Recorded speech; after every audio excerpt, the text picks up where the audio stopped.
Andy Pants here with the August Swirlydoos Technique Kit. This month we have acrylic for you, and I've made this video to show you how I put together and how I created this lovely little piece. Mostly did voiceover because the piece was so large and I did want to do the fast forward through. These papers were all included, the little flowers were all included. So sit back and enjoy the video on how I made this wonderful little wall hanging.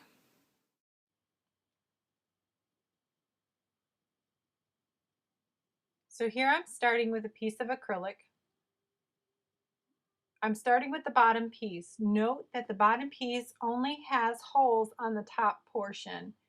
You need the middle and the top piece of acrylic to have holes on both ends. The top one so that you can have the wall hanging, and the middle one so that you can attach it to both the top and the bottom. I've pulled off one side of the protective coating and I'm stamping using Stays On ink.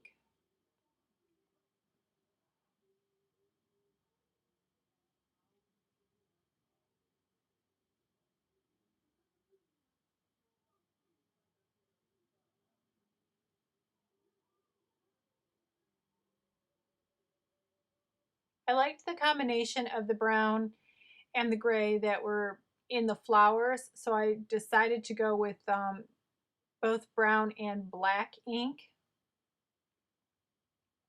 So this is Stays On in Timber Brown.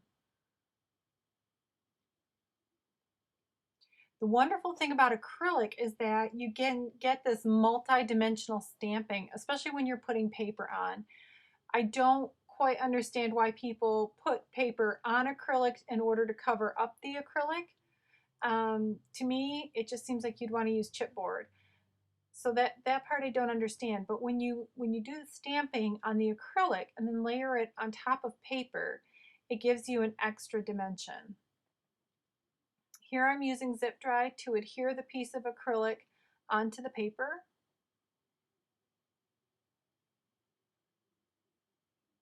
Remember to use zip dry or 3-in-1 adhesive, as regular adhesive will not attach to the acrylic because the acrylic is non-porous.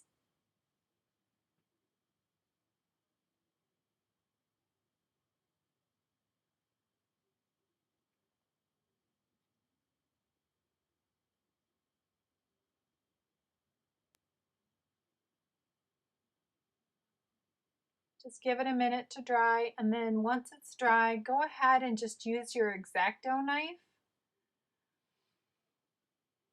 and trim out around the edges.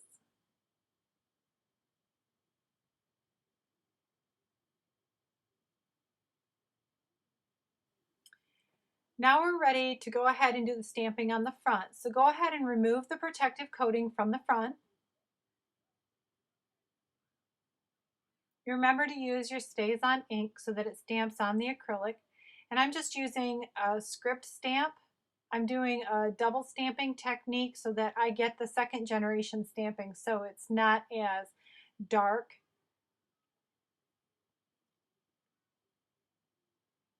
But because you're stamping on the top, it gives you that extra added dimension. Now I'm going to go ahead and use the Martha Stewart silk screens that came in the Technique kit. These things produce an incredibly clear and crisp image, and I really, really like it. I used my technique I did was a little bit, it created a little bit thicker because I did glot the paint on and then use the scraper. And I really wanted to try to get multicolored image by doing the leaves in silver, almost like a sterling silver rose kind of thing. But I hadn't tried that before, so I did the whole thing in pink first and then did the pewter on top of it. And honestly, it didn't turn out as well. You can see later on in the video where I did the pewter separate, not on top of the pink, and it tended to do a whole lot better.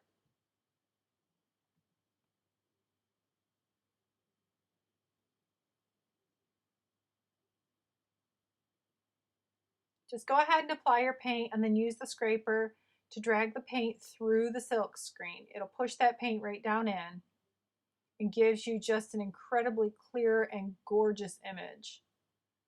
It's kind of difficult to see over all of the stamping and the pattern paper. Now I'm using glossy accents and micro beads just to add, again, just another layer of dimension. So what I did is I went through with the glossy accents and just put it on there, kind of waited for a minute, and then just dumped the micro beads all over it. I wanted to give some filler behind those little flowers. This would also be really great to do for if you were going to do a winter scene.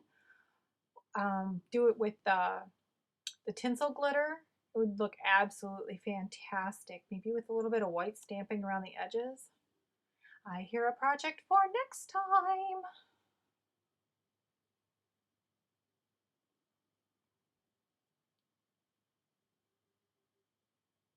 Now I'm just using the zip dry to just adhere my flowers, my butterfly. I did end up moving this, so you'll notice later in the video that they are in a different spot.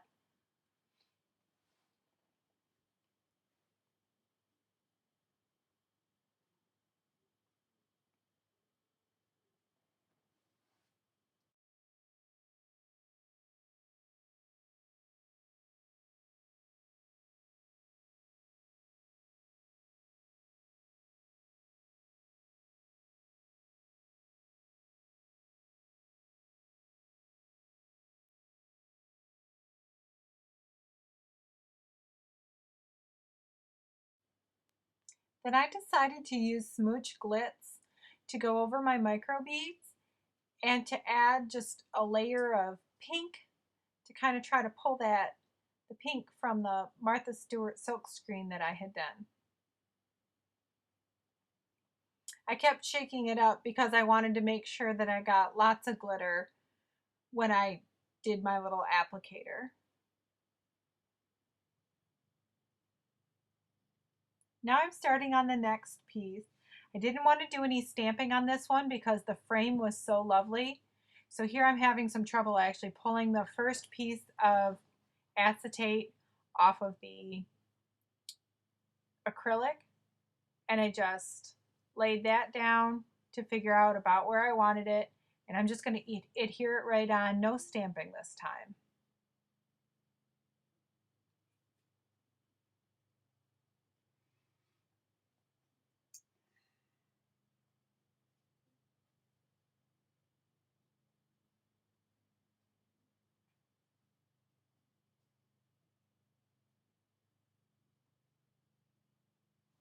Once everything's dry, just go ahead with your X-Acto knife, trim around the edges, and if it ends up that it's a little bit not neat near the edges, you could just take your distressing tool and you could just sand the edges there of the paper. If you have the big bite like me, go ahead and use the smallest size hole punch on the big bite. It's the exact same size as the holes in the acrylic. Now I'm going to go ahead and use the Martha Stewart silk screens on this piece as well.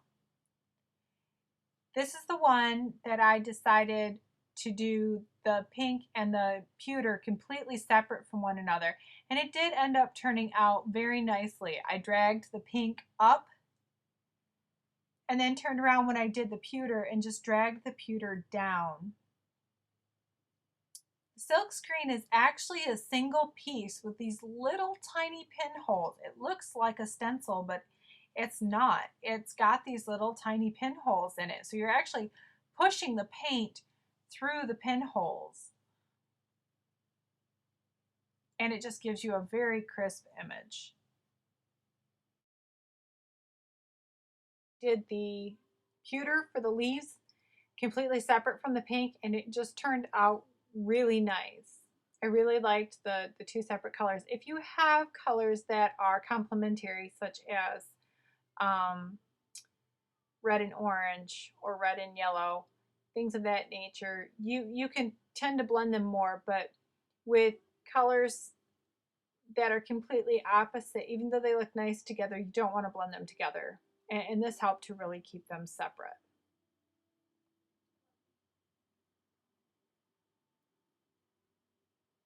So for this one, I decided that I wanted to make a flower, and I was just showing some inking and stamping I did to the back of the page since the paper is not two-sided.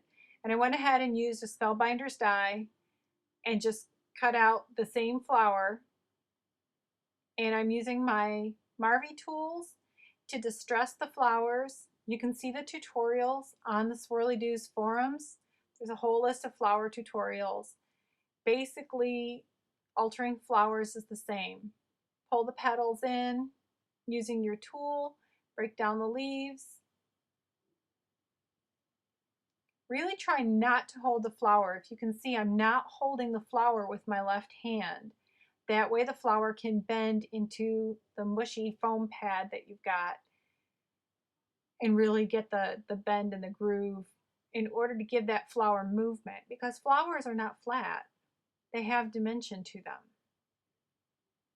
So when you're making handmade flowers, you want to make sure that your flowers have that dimension and that movement as well. This is the one that I did for the center. You really want to pull that in. And then once you've got those petals all nice and tucked neat, you're going to take some glue and you're just going to glue the petals to one another. I tried to get as close to the camera as I could. Takes a minute. You kind of got to hold it. Pinch the top together. This makes your flower center.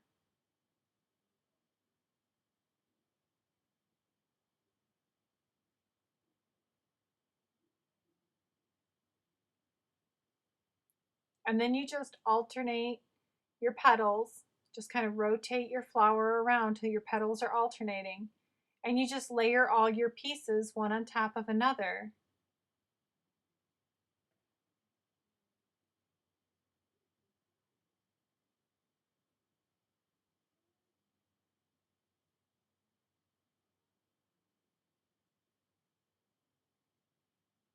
And voila, a handmade flower. This is a foam piece that I just got out of the bargain bin there at Hobby Lobby. It's actually an iron-on piece. As you're going through those bargain bins, remember to use your imagination.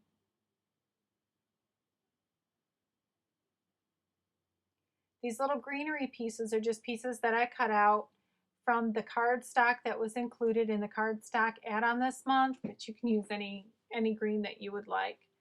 I just cut them out, again, with a Spellbinder's die.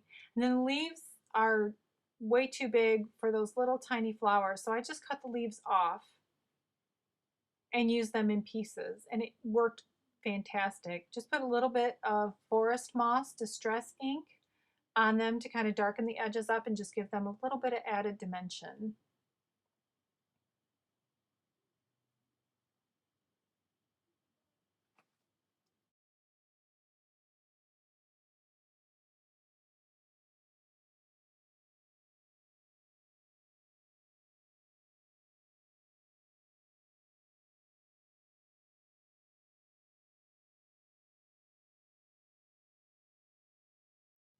And here, once again, I'm just using the glossy accents and the pop micro beads, just again carrying another element from one acrylic piece into the next to kind of make my whole piece flow.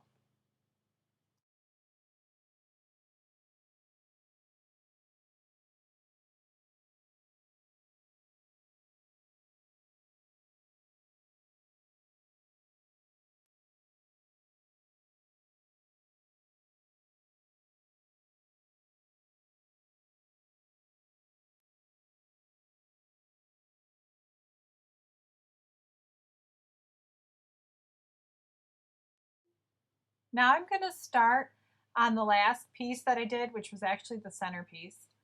Going ahead and taking the acetate off. I'm having a little trouble here. And I went ahead and I used the same stamp Again, in Stays on Ink, I decided to use the brown and just continue on with that theme. So again, I'm keeping some congruency in my piece.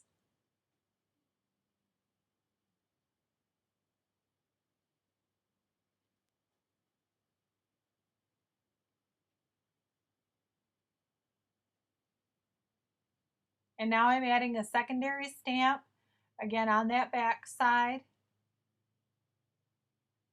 The paper that I was using was very plain, so I could really go crazy with the stamping on this one.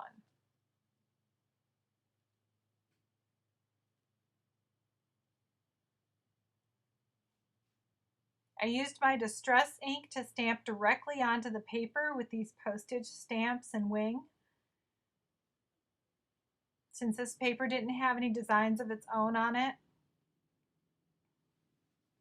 I did multiple colors. The first color I did was tea dye. The second color was gathered twigs, and the third color was the frayed burlap.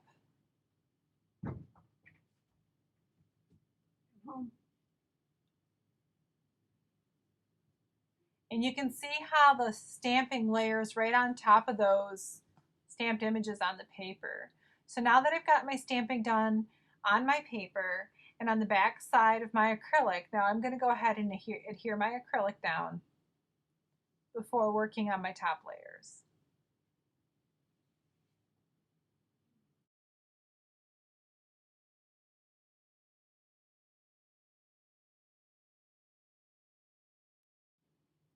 So now I'm peeling off the front layer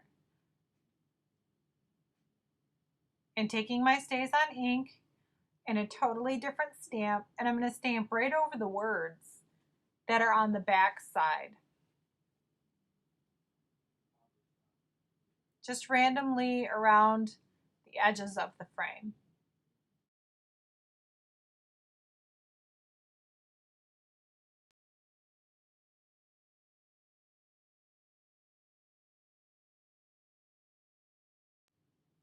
I already went ahead and cut around the edges of the acrylic. You don't need to see me do that again. And once again, I'm adding another of the Martha Stewart silk screens. I did this on both the top and the bottom of this piece.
And now I've started adding the chain.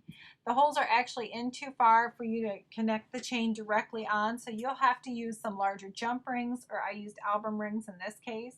I did use my chain on top to hang it. I did not show the letters. I cut the letters out on my silhouette and added those later, and then just did the chipboard keys and the cheesecloth and just added those. I know you all know how to do that. So I hope you enjoyed my wall hanging, and thanks for watching.